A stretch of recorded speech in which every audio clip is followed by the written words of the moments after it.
ಓಂ ನಮಃ ಶಿವಾಯ್. ಭಾರತ್ ಮಾತಾ ಶಿವಶಕ್ತಿ ಅವತಾರ್ ಓಂ ಮಂಡಳಿ. ಮುರಳಿಯ ದಿನಾಂಕ 25/8/2025. ಬೆಳಗಿನ ತರಗತಿ 24/1968. ಸಿಕ್ಕಿಲ್ಲದೆ ಮಕ್ಕಳೇ, ಈ ಜಗತ್ತಿನಲ್ಲಿ ನಾವೇ ಎಲ್ಲರಿಗಿಂತ ಜಾಸ್ತಿ ಪತಿತರಾಗಿದ್ದೇವೆ. ಮತ್ತೆ ನಮ್ಮನ್ನೇ ನಾವು ಪಾವನ ಮಾಡಿಕೊಳ್ಳಬೇಕು. ಏಕಾಂತದಲ್ಲಿ ಕುಳಿತು ಮಕ್ಕಳಿಗೆ ಈ ರೀತಿ ಚೆನ್ನಾಗಿ ನೆನಪು ಮಾಡಬೇಕು. ತಂದೆಯಿಂದ ನಮಗೆ ಈಗ ಸ್ವರ್ಗದ ಆಸ್ತಿ ಪಡೆದುಕೊಳ್ಳುತ್ತೇವೆ. ತಂದೆ ನಾವು ಮಕ್ಕಳಿಗೆ ಪ್ರತಿಯೊಂದು ರೀತಿಯ ಸಲಹೆಯನ್ನು ಕೊಡುತ್ತಾರೆ. ಮಕ್ಕಳೇ, ಈ ರೀತಿ ಮಾಡಿರಿ, ಈ ರೀತಿ ಮಾಡಿರಿ ಎಂದು ಹೇಳುತ್ತಾರೆ. ಯಾರು ಮಾಡುತ್ತಾರೆ ಅವರೇ ಪಡೆದುಕೊಳ್ಳುತ್ತಾರೆ.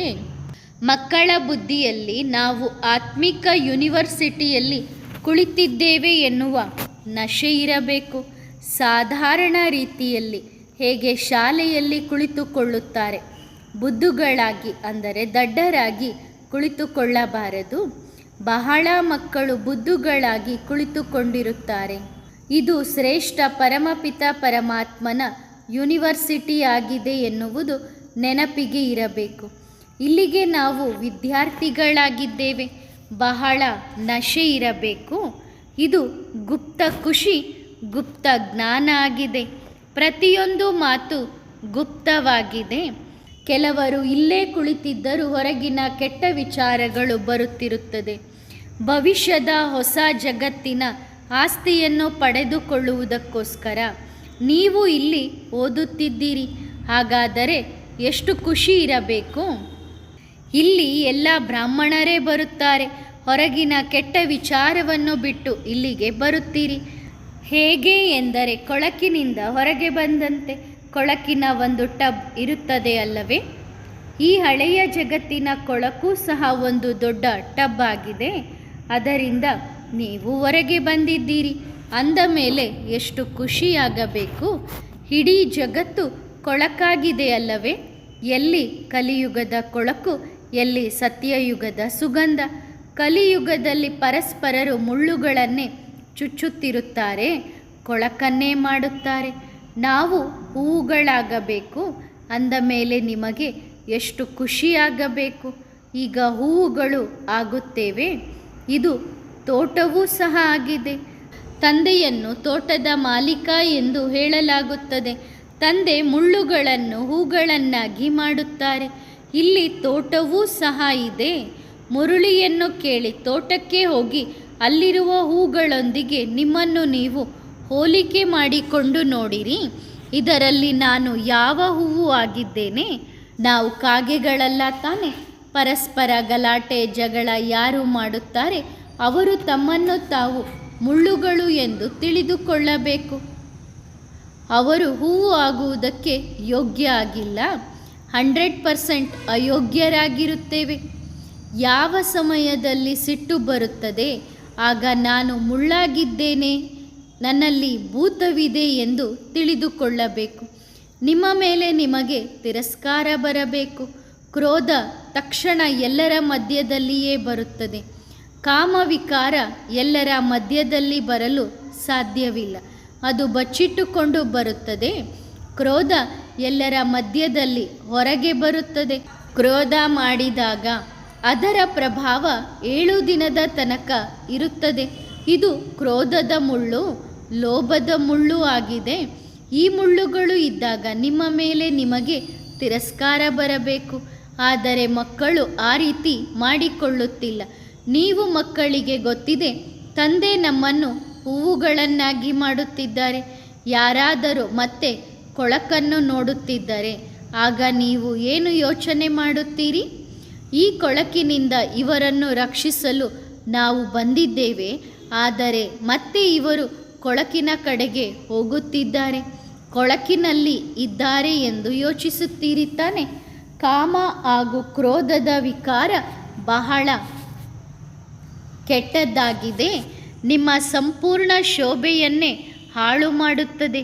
ಇಲ್ಲಿ ನಿಮ್ಮ ಶೋಭೆಯನ್ನು ತೋರಿಸಿದಾಗ ಸತ್ಯಯುಗದಲ್ಲೂ ಆ ಶೋಭೆಯನ್ನು ಪಡೆದುಕೊಳ್ಳುತ್ತೀರಿ. ಪ್ರತಿದಿನ ತಂದೆ ಎಷ್ಟೊಂದು ಜ್ಞಾನವನ್ನು ತಿಳಿಸುತ್ತಿರುತ್ತಾರೆ. ಮಕ್ಕಳು ದೈವಿ ಗುಣಗಳನ್ನು ಧಾರಣೆ ಮಾಡಿಕೊಳ್ಳಬೇಕು, ಸ್ವರ್ಗಕ್ಕೆ ಹೋಗಬೇಕು.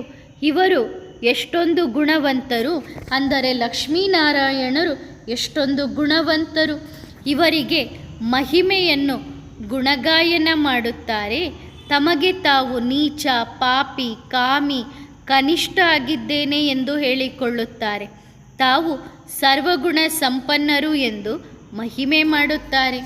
ನಾವು ಗಟಾರ್ನಲ್ಲಿ ಬಿದ್ದಿದ್ದೇವೆ, ಈಗ ತಂದೆ ಗಟಾರ್ನಿಂದ ಹೊರಗೆ ತೆಗೆಯಲು ಬಂದಿದ್ದಾರೆ. ನೀವು ಅದರಿಂದ ಹೊರಗೆ ಬರುತ್ತೀರೋ ಅಥವಾ ಅದರಲ್ಲಿಯೇ ಇರುತ್ತೀರೋ?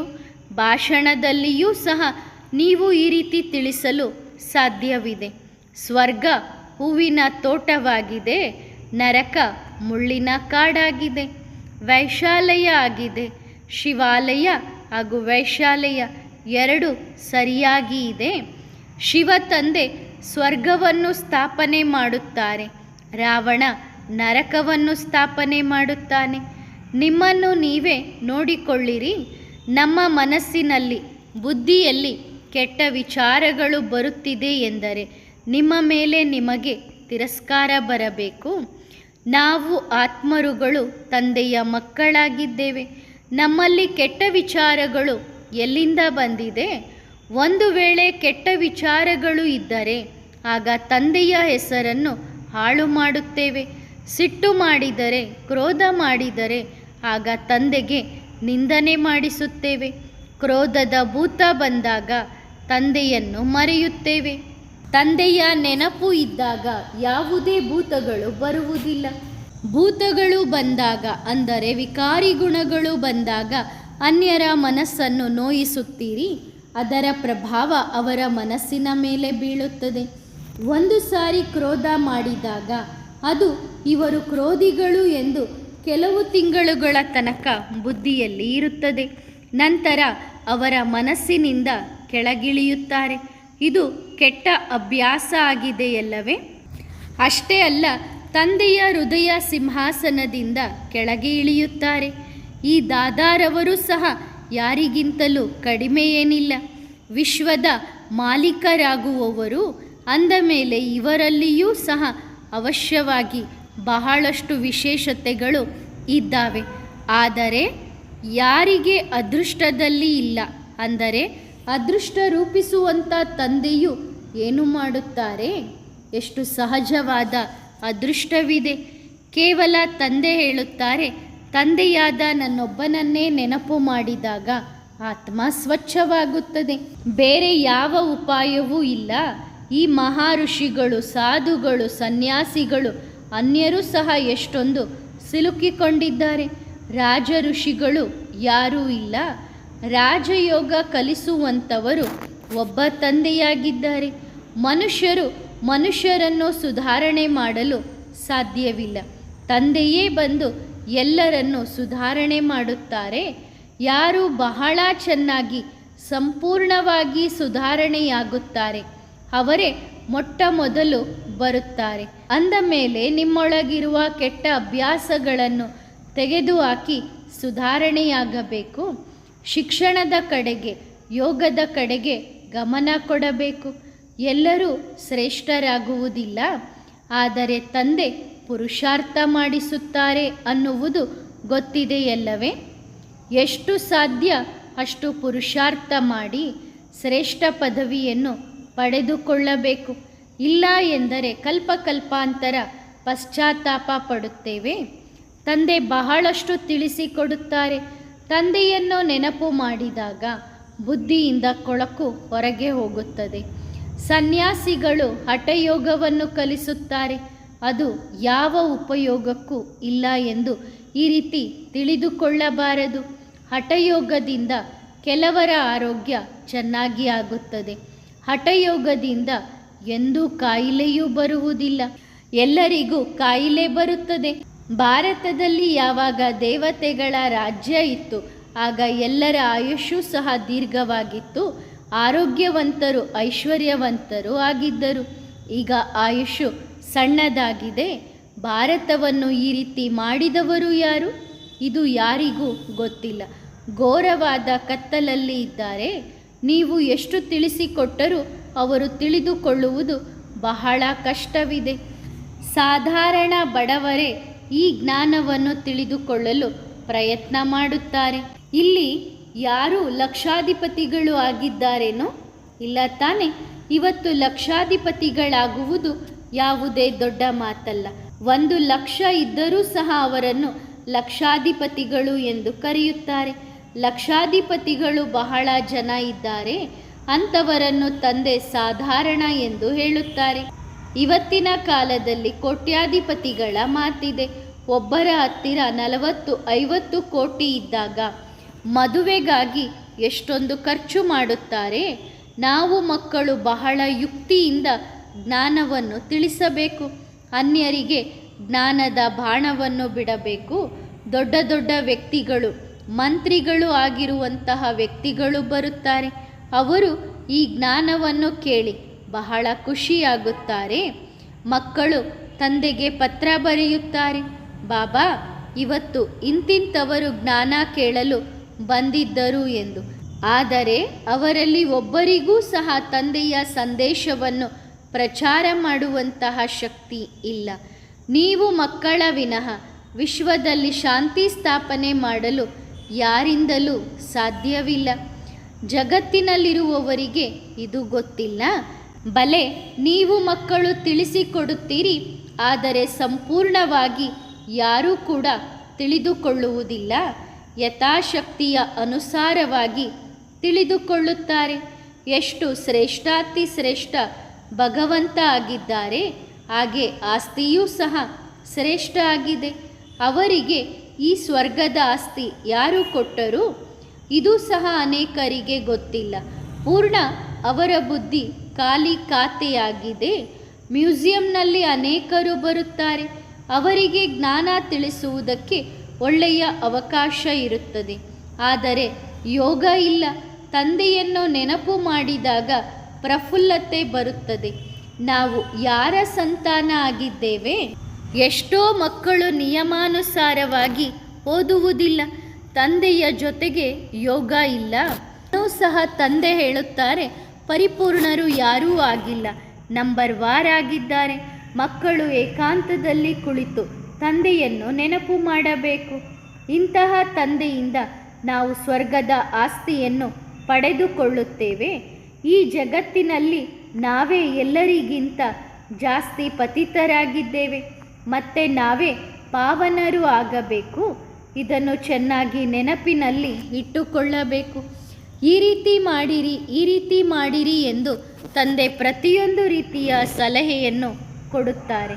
ಹೇಗೆ ವಿಕ್ಟೋರಿಯಾ ರಾಣಿಯ ಮಂತ್ರಿ ಎಷ್ಟೊಂದು ಬಡವರಾಗಿದ್ದರು, ಆದರೂ ಸಹ ಓದಿ ಎಷ್ಟೊಂದು ಶ್ರೇಷ್ಠ ಪದವಿಯನ್ನು ಪಡೆದುಕೊಂಡಿದ್ದರು. ಓದುವುದಕ್ಕೆ ಆಸಕ್ತಿ ಇತ್ತು ಅಲ್ಲವೇ? ಈ ಶಿಕ್ಷಣವೂ ಸಹ ಬಡವರಿಗಾಗಿ ಇದೆ. ತಂದೆ ಬಡವರ ಬಂಧು ಆಗಿದ್ದಾರೆ. ಶ್ರೀಮಂತರಿಗೆ ನಶೆ ಬಹಳ ಇರುತ್ತದೆ. ಆದರೆ ನೀವು ಎಂದೂ ಕನಸಿನಲ್ಲಿಯೂ ಇಲ್ಲಿ ನಾವು ಶ್ರೀಮಂತರು ಆಗಬೇಕು ಎನ್ನುವ ವಿಚಾರ ಮಾಡಬಾರದು.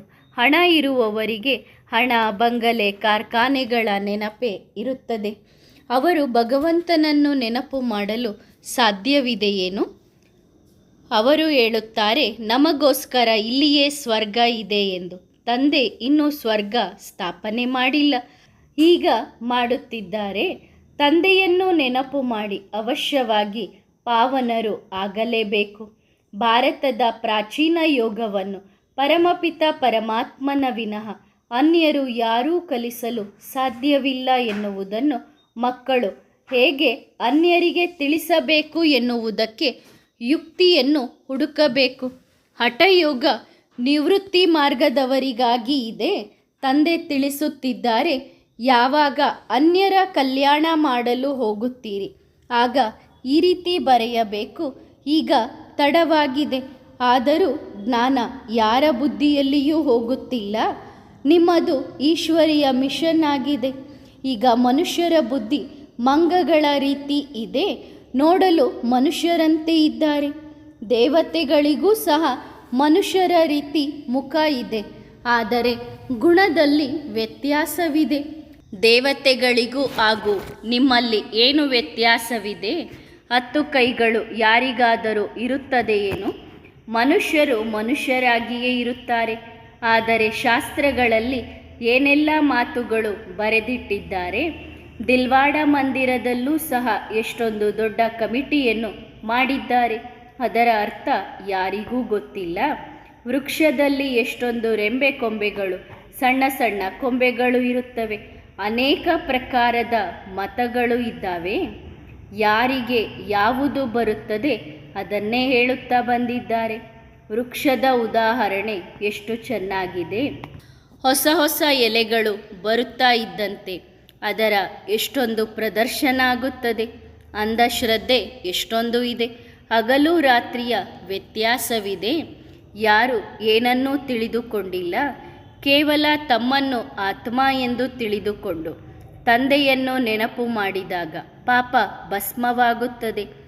ದೈವಿ ಗುಣಗಳನ್ನು ಧಾರಣೆ ಮಾಡಿಕೊಂಡಾಗ ಈ ರೀತಿ ದೇವತೆಗಳು ಆಗುತ್ತೇವೆ. ಡಂಗೂರವನ್ನು ಸಾರಿಸಬೇಕು.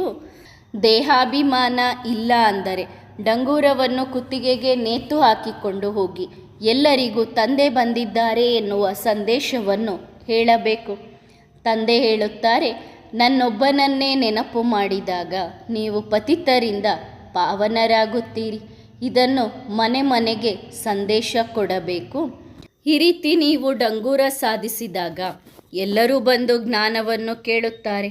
ಆದರೆ ದೇಹಾಭಿಮಾನ ಇಲ್ಲ ಅಂದರೆ ಮಾತ್ರ ಈ ರೀತಿ ಮಾಡಲು ಸಾಧ್ಯ. ಸರ್ವಿಸ್ ಬಹಳ ಇದೆ. ತಂದೆಯ ಸಂದೇಶವನ್ನು ಎಲ್ಲರಿಗೂ ತಲುಪಿಸಬೇಕು. ತಂದೆ ಎಲ್ಲರಿಗೂ ಸಂದೇಶವನ್ನು ಕೊಡಲು ಬಂದಿದ್ದಾರೆ. ತಂದೆ ಎಲ್ಲರಿಗೂ ಸಂದೇಶವನ್ನು ಕೊಡಲು ಬಂದಿದ್ದಾರೆ. ಅಂತ್ಯದಲ್ಲಿ ನಿಮಗೆ ವಾಹ ವಾಹ ಎನ್ನುವ ಮಾತು ಬರುತ್ತದೆ. ಇವರು ಅದ್ಭುತ ಮಾಡಿದರು ಎಂದು ಹೇಳುತ್ತಾರೆ. ಇವರು ಅದ್ಭುತ ಮಾಡಿದರು ಎಂದು ಹೇಳುತ್ತಾರೆ. ಇವರು ಎಷ್ಟೊಂದು ಜಾಗೃತ ಮಾಡಿದರು, ಆದರೂ ಅವರು ಜಾಗೃತ ಆಗಲಿಲ್ಲ. ಯಾರು ಜಾಗೃತವಾಗುತ್ತಾರೆ ಅವರು ಪಡೆದುಕೊಳ್ಳುತ್ತಾರೆ. ಯಾರು ಮಲಗುತ್ತಾರೆ ಅವರು ಕಳೆದುಕೊಳ್ಳುತ್ತಾರೆ. ತಂದೆ ವಿಶ್ವದ ಮಾಲೀಕತನವನ್ನು ಕೊಡಲು ಬಂದಿದ್ದಾರೆ, ಆದರೆ ಅದನ್ನು ಕಳೆದುಕೊಳ್ಳುತ್ತಾರೆ. ಸೇವೆ ಮಾಡುವುದಕ್ಕೆ ಯುಕ್ತಿಯನ್ನು ಹುಡುಕಬೇಕು. ರಜಾ ತೆಗೆದುಕೊಂಡು ಸಹ ಸರ್ವಿಸ್ ಮಾಡಬೇಕು. ಹೋಗಿ ಡಂಗೂರವನ್ನು ಸಾರಿಸಿರಿ. ತಂದೆ ಬಂದಿದ್ದಾರೆ ಎಂದು ಹೇಳಿರಿ. ತಂದೆ ಹೇಳುತ್ತಾರೆ, ನನ್ನೊಬ್ಬನನ್ನೇ ನೆನಪು ಮಾಡಿದಾಗ ಆಗ ನಿಮ್ಮ ವಿಕರ್ಮ ವಿನಾಶವಾಗುತ್ತದೆ. ಪವಿತ್ರರಾಗಿರಿ, ಪವಿತ್ರ ಜಗತ್ತಿಗೆ ಮಾಲೀಕರಾಗುತ್ತೀರಿ. ತಂದೆಯನ್ನು ನೆನಪು ಮಾಡಿಲ್ಲ ಎಂದರೆ ಆಗ ಪಾಪ ಭಸ್ಮ ಆಗುವುದಿಲ್ಲ. ಯಾವುದೇ ತುಕ್ಕು ಇರಬಾರದು. ಆಗಲೇ ಶ್ರೇಷ್ಠ ಪದವಿಯನ್ನು ಪಡೆಯಲು ಸಾಧ್ಯ. ಇಲ್ಲ ಎಂದರೆ ಪದವಿ ಕಡಿಮೆಯಾಗುತ್ತದೆ ಹಾಗೂ ಶಿಕ್ಷೆಗಳನ್ನು ತಿನ್ನಬೇಕಾಗುತ್ತದೆ. ಸೇವೆಗಾಗಿ ಒಳ್ಳೆಯ ಅವಕಾಶವಿದೆ. ರ್ಯಾಗ್ಝಿನ್ ಚಿತ್ರಗಳು ಬಹಳ ಚೆನ್ನಾಗಿದ್ದಾವೆ. ಜೊತೆಯಲ್ಲಿಯೇ ತೆಗೆದುಕೊಂಡು ಹೋಗಿ ಸೇವೆ ಮಾಡಬಹುದು. ಚಿತ್ರಗಳು ಹಾಳಾಗದೇ ಇರುವಂತೆ ಚಿತ್ರಗಳನ್ನು ಮಾಡಿಸಬೇಕು. ಈ ಚಿತ್ರ ಬಹಳ ಚೆನ್ನಾಗಿದ್ದಾವೆ, ಆದರೆ ಮೂರ್ತಿಗಳು, ಗೊಂಬೆಗಳನ್ನು ಮಾಡುವುದು ಇವು ಯಾವುದು ಉಪಯೋಗಕ್ಕೆ ಬರುವುದಿಲ್ಲ. ಸಣ್ಣ ಮಕ್ಕಳ ಆಟದ ಸಾಮಾನಿನ ರೀತಿ ಇರುತ್ತದೆ. ದೊಡ್ಡ ದೊಡ್ಡ ವ್ಯಕ್ತಿಗಳಿಗೆ ದೊಡ್ಡ ದೊಡ್ಡ ಚಿತ್ರ ಇರುತ್ತದೆ. ಸಾವಿರಾರು ವರ್ಷಗಳು ನಡೆಯುತ್ತದೆ. ಅದಕ್ಕೆ ಬಹಳ ಬೆಲೆ ಇರುತ್ತದೆ. ಒಳ್ಳೆಯ ಬಟ್ಟೆಯ ಮೇಲೆ ಚಿತ್ರಗಳನ್ನು ಬರೆಸಿದಾಗ ಚಿತ್ರಗಳು ಹಾಳಾಗಲು ಸಾಧ್ಯವಿಲ್ಲ. ಈ ರೀತಿ 6 ಚಿತ್ರಗಳು ಇದ್ದರೂ ಸಾಕು.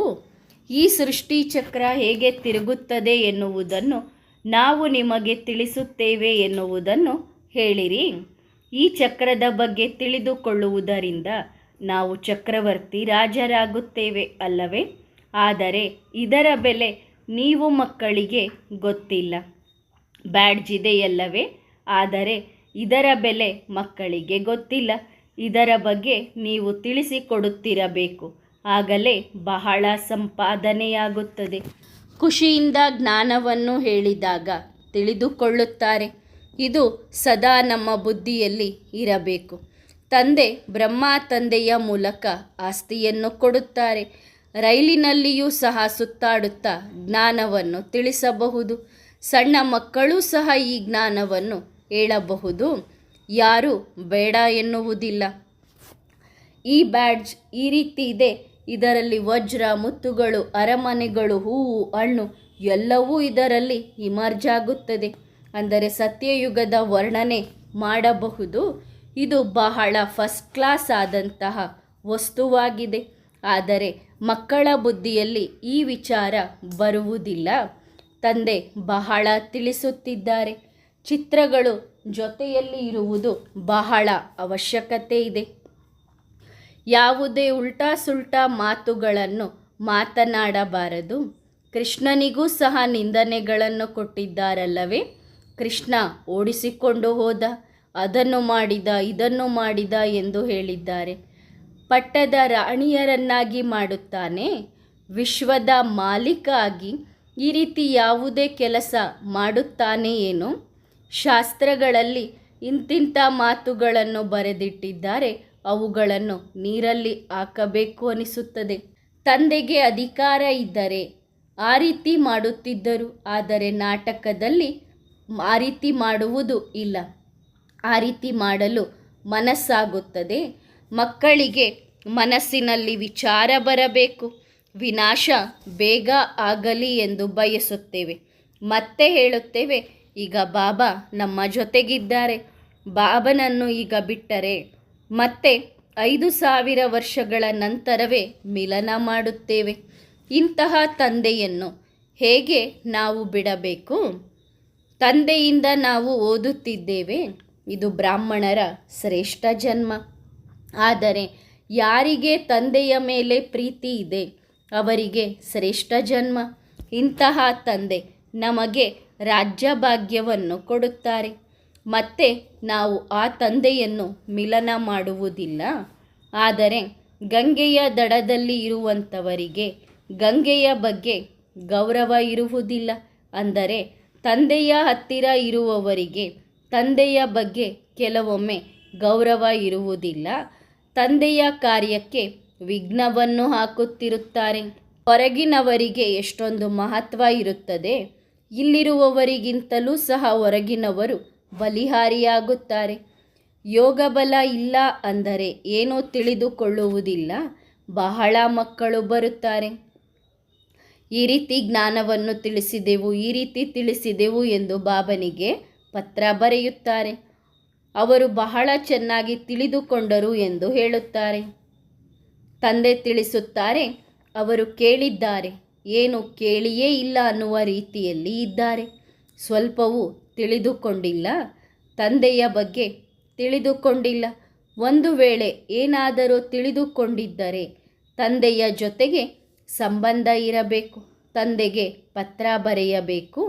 ಅವರಿಗೆ ಕೇಳಿರಿ, ಇಂಥ ತಂದೆಗೆ ನೀವು ಹೇಗೆ ಪತ್ರ ಬರೆಯುತ್ತೀರಿ? ವಿಳಾಸ ತಿಳಿಸಿರಿ. ಆಗ ತಕ್ಷಣ ಪತ್ರ ಬರೆಯುತ್ತಾರೆ. ಶಿವಬಾಬಾ, ಕೇರ್ ಆಫ್ ಬ್ರಹ್ಮ ಬಾಬಾ ಎಂದು ವಿಳಾಸ ಹೇಳಿರಿ. ಇವರು ಶಿವ ತಂದೆಯ ರಥವಾಗಿದ್ದಾರೆ. ಇವರಿಗೆ ಏನು ಬೆಲೆ ಇದೆ? ಇವರ ತನುವಿನಲ್ಲಿ ಶಿವಬಾಬಾ ಪ್ರವೇಶ ಮಾಡಿದಾಗ ಬೆಲೆ ಇರುತ್ತದೆ. ಬಹಳ ಚೆನ್ನಾಗಿ ಸೇವೆ ಮಾಡುತ್ತಾರೆ. ಜ್ಞಾನ ಹೇಳುತ್ತಾ ಹೇಳುತ್ತಾ ಗಂಟಲು ಒಣಗುತ್ತದೆ, ಸುಸ್ತಾಗುತ್ತಾರೆ. ಆದರೆ ಯೋಗ ಇಲ್ಲ ಎಂದರೆ ಜ್ಞಾನದ ಬಾಣ ನಾಟುವುದಿಲ್ಲ. ಅದನ್ನೇ ಡ್ರಾಮಾ ಎಂದು ಹೇಳಲಾಗುತ್ತದೆ. ತಂದೆಯನ್ನು ತಿಳಿದುಕೊಂಡಾಗ ತಂದೆಯ ಮಿಲನ ಮಾಡದೇ ಇರಲು ಸಾಧ್ಯವಿಲ್ಲ. ರೈಲಿನಲ್ಲಿಯೂ ಸಹ ಯೋಗಯುಕ್ತರಾಗಿ ಜ್ಞಾನವನ್ನು ತಿಳಿಸಬಹುದು. ನಾವು ತಂದೆಯ ಹತ್ತಿರ ಹೋಗುತ್ತೇವೆ. ಹೇಗೆ ವಿದೇಶದಿಂದ ವಾಪಸ್ ಬರುವಾಗ ತಮ್ಮ ಸ್ತ್ರೀ, ಮನೆ, ಮಕ್ಕಳ ನೆನಪು ಬರುತ್ತದೆ. ನೀವು ಯಾರ ಹತ್ತಿರ ಬರುತ್ತಾ ಇದ್ದೀರಿ? ತಂದೆಯ ಹತ್ತಿರ ಬರುವಾಗ ದಾರಿಯಲ್ಲೂ ಸಹ ಎಷ್ಟೊಂದು ಖುಷಿಯಾಗುತ್ತದೆ. ಸಾಧಾರಣವಾಗಿ ಸ್ವಲ್ಪ ಸೇವೆ ಮಾಡುತ್ತಾರೆ. ಯಾರಿಗೆ ಅಹಂಕಾರ ಇರುತ್ತದೆ, ಯಾರು ತಮ್ಮನ್ನು ಮಹಾರಥಿ ಎಂದು ಕರೆದುಕೊಳ್ಳುತ್ತಾರೆ, ಅವರು ಕಡಿಮೆ ಸೇವೆ ಮಾಡುತ್ತಾರೆ. ತಂದೆ ಸಾಗರ ಆಗಿದ್ದಾರೆ. ತಂದೆ ನೋಡುತ್ತಾರೆ, ಮಕ್ಕಳು ಅನುಕರಣೆ ಮಾಡುತ್ತಾರೆ. ಮನಸ್ಸಿನಲ್ಲಿ ಜ್ಞಾನದ ಅಲೆಗಳು ಬರುವುದನ್ನು ನೋಡಿ ಖುಷಿಯಾಗುತ್ತದೆ. ಇವರು ಒಳ್ಳೆಯ ಸುಪುತ್ರವಾಗಿದ್ದಾರೆ. ಬೆಳಗ್ಗೆ ನೆನಪಿನ ಯಾತ್ರೆಯಲ್ಲಿ ಕುಳಿತಾಗ ಬಹಳ ಲಾಭವಿದೆ. ನಡೆಯುತ್ತಾ ತಿರುಗಾಡುತ್ತಾ ನೆನಪಿನಲ್ಲಿ ಇರಬೇಕು. ನೀವು ನೆನಪಿನ ಯಾತ್ರೆಯಲ್ಲಿ ಇದ್ದು ಸರ್ವಿಸ್ ಮಾಡುತ್ತೀರಿ, ಒಳ್ಳೆಯದು. ಆತ್ಮಿಕ ಮಕ್ಕಳಿಗೆ ನೆನಪು, ಪ್ರೀತಿ ಮತ್ತು ನಮಸ್ತೆ. ವರದಾನ: ಶ್ರೇಷ್ಠರಾಗಿರಿ. ತಾವು ಸ್ವಯಂವನ್ನು ಶ್ರೇಷ್ಠ ಎಂದು ತಿಳಿದುಕೊಂಡಿದ್ದೀರಾ? ಹೈಯೆಸ್ಟ್ ಎಂದರೆ ಶ್ರೇಷ್ಠಾತಿ ಶ್ರೇಷ್ಠ ಬ್ರಾಹ್ಮಣರು. ಈ ಶ್ರೇಷ್ಠ ಸ್ಥಿತಿ ಅಥವಾ ಭಾಗ್ಯ ಹೇಗೆ ಆಗುತ್ತದೆ? ತಂದೆಯ ಶ್ರೇಷ್ಠ ಕರ್ತವ್ಯದಲ್ಲಿ ಸಹಯೋಗಿಗಳು ಆಗುವುದರಿಂದ. ಇಷ್ಟು ತಮ್ಮ ಶ್ರೇಷ್ಠ ಭಾಗ್ಯದ ಸ್ಮೃತಿ ಇರುತ್ತದೆಯೇನೋ? ಒಳ್ಳೆಯದು. ಓಂ ನಮಃ ಶಿವಾಯ.